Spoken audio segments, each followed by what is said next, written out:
আসসালামু আলাইকুম everyone, সুমাইমার channel থেকে আপনাদের সবাইকে স্বাগত।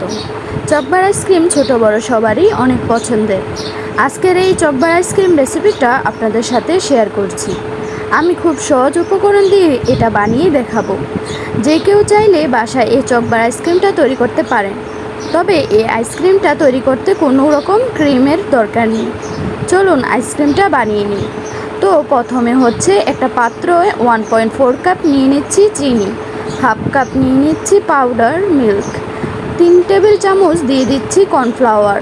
তারপর এখানে আমি দিয়ে দিচ্ছি 2 কাপে পানি। উপকরণগুলো আমি 2 কাপ পানি মিশিয়েছি। তারপর একটা হ্যান্ড ড্রাইস দিয়ে খুব ভালো করে আগেই মিশিয়ে নিচ্ছি। তারপর চুলায় জ্বালিয়ে দিয়েছি আর খুব সামান্য লবণ দিয়ে দিলাম। অল্প আঁচে সময় নিয়ে জাল করে নিচ্ছি।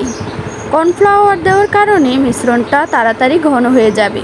তো আমার এখানে আইসক্রিমের মিশ্রণটা তৈরি হয়ে গেছে। এখন চুলা থেকে নামিয়ে ঠান্ডা করে নিয়েছি আর ডালার সুবিধার জন্য একটা কাপে নিয়েছি। তারপর নিয়েছি আইসক্রিমের মল। এই আইসক্রিমের মলে ঢেলে দিয়েছি। আজকে আমি যে পরিমাণে আইসক্রিমের মিশ্রণ তৈরি করেছি এতে আমার সবগুলো মলে হয়ে যাবে। তারপর একটা ফ্লাওয়ার পেপার দিয়ে কেটে আইসক্রিমের মলটাকে কভার করে নিচ্ছি। কেউ চাইলে আইসক্রিমের যে কাঠিগুলো আছে ওইগুলো ব্যবহার করতে পারেন, তবে আমি দোকানের মতন করার জন্য কাঠি ব্যবহার করছি। তারপর ফ্লাওয়ার পেপার ছিদ্র করে দিচ্ছি। তারপর আইসক্রিম কাঠিগুলো দিয়ে দিব আর এই মলটাকে 12 ঘন্টার জন্য ফ্রিজে রেখে দেব। ডিপ ফ্রিজে রেখে দিলাম 12 ঘন্টার জন্য।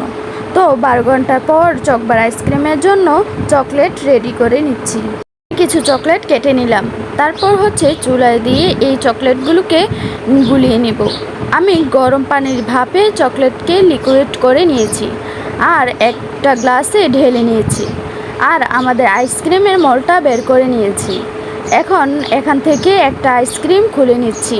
ফ্রিজ থেকে মলটাকে বের করে কিছুক্ষণ অপেক্ষা করলেই মল থেকে আইসক্রিম খুব সুন্দর করে বের হয়ে আসবে। আইসক্রিমটা খুলে নেওয়ার পর গ্লাসে যেই চকলেট ছিল ওইটাকে ডুবিয়ে নিয়েছি। তাহলে আমাদের চকবার আইসক্রিম রেডি। আর কিছুক্ষণ পরেই দেখা যাবে চকলেট আইসক্রিমের সাথে ঠিকভাবে লেগে গেছে।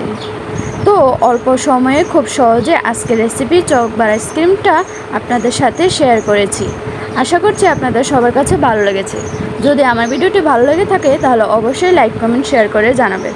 ধন্যবাদ। আসসালামু আলাইকুম।